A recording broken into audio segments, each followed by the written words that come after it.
সুন্দর মেয়েদের আমি একদম বিশ্বাস করি না, কারণ সুন্দর মেয়েদের হাতে অনেক অপশন থাকে।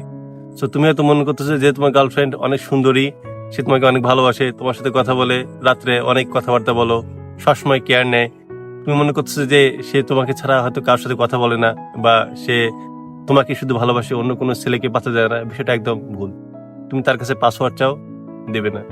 বা তার সাথে দেখা করতে চাও, তোমার সাথে সহজে দেখা করবে না, কারণ তার হাতে অনেক অপশন আছে। তো তুমি থাকো বা না থাকো, তার কোনো যায় আসে না।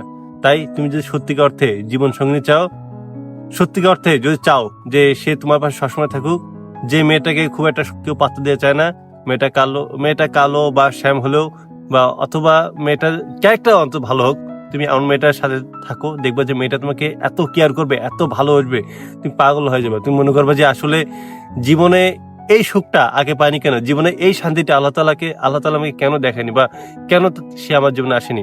শোনো, জীবনে সুন্দর একজন মানুষের চাইতে সুন্দর মনে অধিকারী মানুষ থাকাটা খুবই প্রয়োজন। কারণ একটা মানুষের জীবনে জোয়ার ভাটা থাকে, তোমার সব সময় পরিস্থিতি ভালো যায় না। যখন খারাপ পরিস্থিতি, তখন এমন একজনকে দরকার যার সাথে তুমি জীবনের সবকিছু শেয়ার করতে পারো। সুন্দর মেয়েরা কখনোই তোমার এসব কথা কেয়ার করবে না। সে কি আউল ফাউল কথা বলছে, আমি কেন ওর কথা শুনবো?